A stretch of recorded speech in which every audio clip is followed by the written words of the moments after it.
The miller had always been honest with his king. It was why he was so surprised when the summons had come, demanding his presence at the castle for an audience with the monarch. What had he done? The question echoed in his mind as he walked through the doors of the great hall. It wasn't like the king to call honest folk like him for no reason. Spotted the royal tailor in the corner, also summoned, and he approached him hesitantly. "My friend," the tailor said, when he heard the miller's questioning, "you have been called here because you are the father of the most beautiful girl in the kingdom, haven't you?" The miller nodded dumbly. "And you," the tailor added, lowering his voice, "are the man who can spin straw into gold." The miller had once been teased about this, a one-off occurrence from when he had been young and foolish, and he could only assume the king had heard of it. "I have heard they want your daughter to spin straw into gold for them," the tailor continued, "a test of her worth. If you refuse, you will both be put to death." It turned out the king's desire for gold surpassed even the rumors. He wanted his daughter to transform straw into gold by spinning it in a great wheel, working day and night until she created enough of the precious material to fill 3 chests.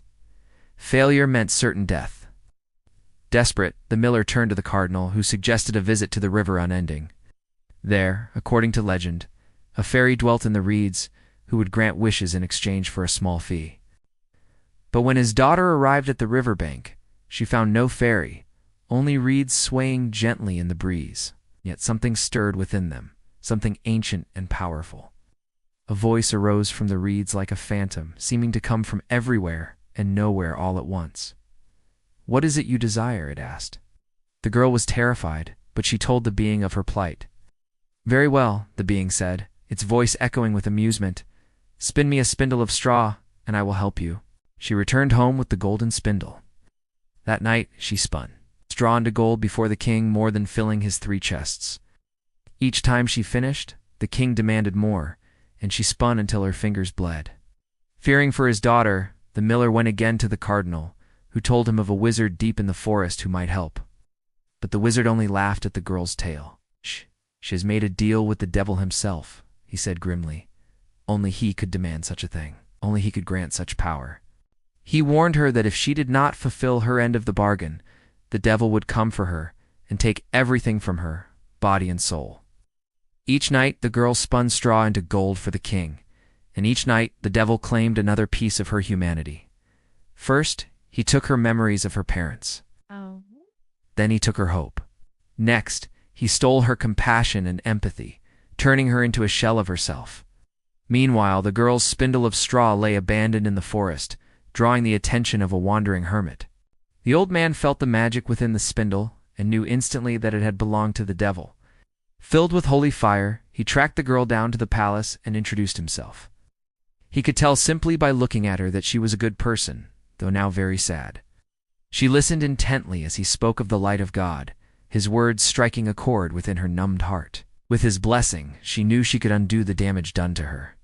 The devil hadn't taken away her love, her kindness, or her memories of happier times. And so the girl reclaimed these parts of herself and began to heal. As she grew stronger, she knew she had to free herself from the devil's hold once and for all. She found the king and told him of her plan.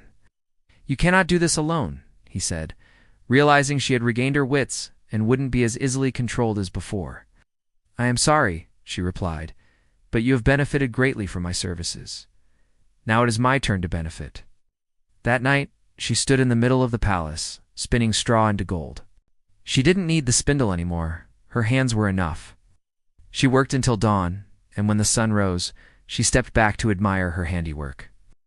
In the 3 chests lay a magnificent gown, shimmering with an otherworldly light. As she slipped it on, she felt a surge of power unlike any she had ever known.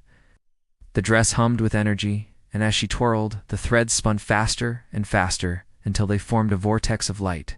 From it stepped a woman unlike any she had ever seen. Beautiful, regal, terrible, she looked like a queen of some unearthly realm. "Who are you?" the girl whispered, awestruck. "I am the embodiment of gold itself," the woman replied, her voice like the clashing of cymbals. "And you," she continued, fixing the girl with a piercing gaze, "have spun me from straw?" She raised a hand, and suddenly the girl knew. She had tricked the devil. By giving him gold, she had given him nothing. Gold was his obsession, the thing he craved above all else. And in giving it to him freely, she had ensnared him. He had become the vessel for his own destruction. As the woman in gold moved closer, the girl could see that she was merely an aspect of herself, her truest self, her shadow self. The devil had stolen these things from her, her power, her beauty, her magic, and now she would take them back. The girl cried out as the two beings merged, feeling her power return in full force. She could now destroy the woman in gold, extinguish the flames of her own power, cast the devil back into the shadows.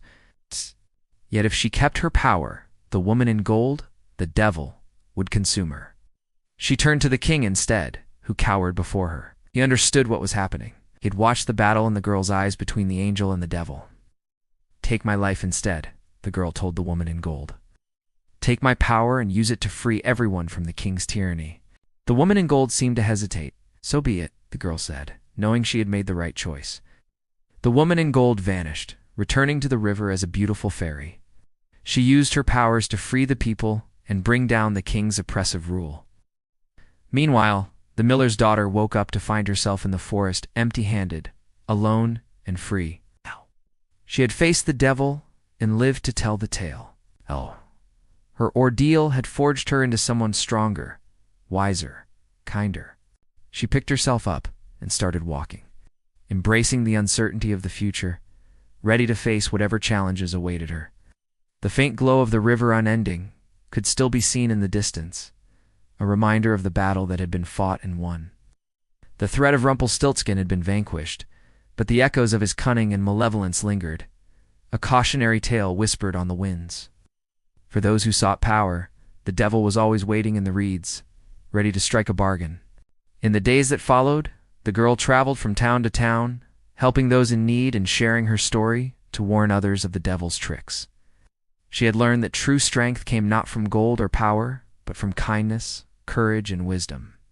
Wherever she went, the memory of her ordeal faded, replaced by the tales of her bravery and resilience. Yet deep within her heart, the girl knew that the battle with the devil was never truly over. For as long as there were humans on earth, there would always be darkness, greed, and despair, and the devil would always be there to exploit them. But she was also filled with hope. She had seen firsthand the power of good and knew that with every act of kindness, every moment of courage, the darkness within her and in the world could be pushed back just a little further. With renewed purpose, the girl continued her journey, embracing the unknown future, determined to make the world a better place, one act of kindness at a time.